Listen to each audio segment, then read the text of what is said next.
consciousness. Okay, so Chaitanya, consciousness, it is light. Okay, it's light.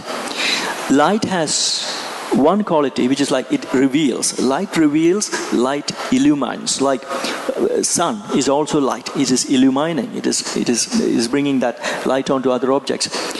But consciousness does one more thing. It has the power of reflectivity. It can reflect on itself.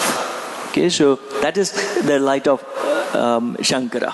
Okay, it is prakasha. At the same time, it can do vimarsha. It is all the time. It can turn into itself and do that self-reflection. Now, Shankara, in his state of just pure light, that is a state which we can't really understand because there is nothing which is manifested. Now, at some point of time, so this is due to limitation of language, time and space is also going to manifest, okay, later only. But I have to say at some point of time, this consciousness stirs and it wants to experience itself. So there is a turning around for the consciousness, this light of consciousness turns into itself to look at itself as to what I am. Okay, so that is the first formation of this stirring, and this turning and feeling itself as this mass of consciousness, that's where grammatically we make a split of Shankara as Shiva and Shakti. Okay, it is Shankara, the same consciousness, but when he just wakes up and just looks at itself, that is just said to be Shakti. It's the same Shankara's power of reflection. It's not two things. Is that okay? So we have consciousness, and then when this consciousness is turning back to look at ourselves, that is Shakti. Okay. Now, then they go on to put it very, very artistically like Shakti. Then, so what is Shakti trying to feel? Shakti is trying to feel itself. Okay. Shakti has eyes only for itself. It has eyes only for Shankara. Okay, so Shankara has this universal consciousness, it's just turning into itself. Its desire is only to feel itself. Okay, Ananya Mukha Prayakshan is the term. Ananya, not another's. Mukha is face, not another's face. It's not trying to look at another's face. It's trying to just look at itself, to feel itself. So that is the turning, and Shankara turns into himself, and that is taught as Shakti, and Shakti wants to just feel Shankara.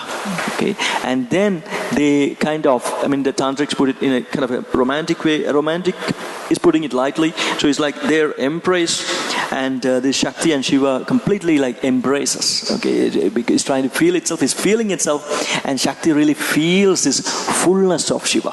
It really feels the fullness of Shiva because that's consciousness. It's Chaitanya Swara, and the Shakti is just feeling itself as this infinite expanse of consciousness, and it heaves in delight.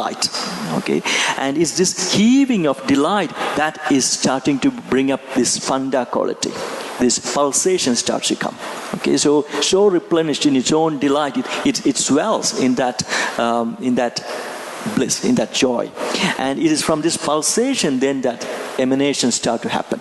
Okay, manifestations start to happen. So it's like it wants to continue this bliss, and it is like it decides to do this through myriad ways. It immediately splits itself. This singular light splits itself. So in the opening benedictory verse, we learned about Swachha Swatma Swabittau Kalayati, meaning the light splits itself. The one light kind of refracts itself into many frequencies, into many manifestations, and then it willfully enters into this drama of it as two, and its energy and reflection feeling its illumination.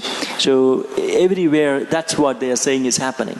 Now in this concept, they are saying this whole universe is like Ananda Chitgana, meaning it's fully blissful. So any manifestation is there, that manifestation is coming out only out of this conjugal union of Shiva and Shakti.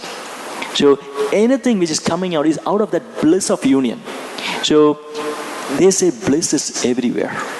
Okay, so you only have to, anytime you just turn into yourself, that moment that bliss is starting to happen. Shakti with Shankara is turning back, and that union is blissful. Okay?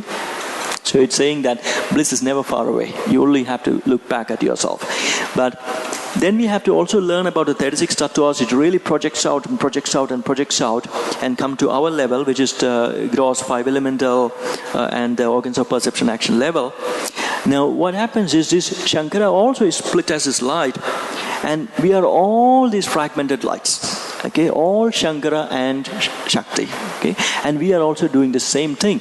We need that reflection for recognition. Okay, reflection for recognition. And many times we are doing this reflection through another person's eye.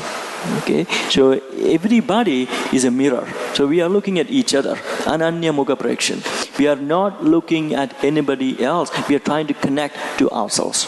Okay, so you think you love another, that's fine, but that's just a trigger. You're trying to experience that bliss of love within you, which comes through certain person. Okay, so they say everything is like that. We are trying to trigger off that potency in us, and certain mirrors will bring about that actualization, that recognition of what we are. So these are very nice concepts which you have to build it up. You have to contemplate on it, each person like a mirror. So when you look at me, I look at you, we are both like in one, and it's like two mirrors facing each other. So that's where I like that Gestalt picture. I mean, like there are two pictures in one, and that forms a completeness of the picture. But it's two angles of perception. Okay, it is one, but in one way you see one, the other way you look, you see the other one. Okay, so it's like everybody is like that. When we look into each other, it's like a Gestalt picture, two mirrors. Okay, so we get a perception through this view, through this mirror, through another mirror we get another perception. It goes on like that.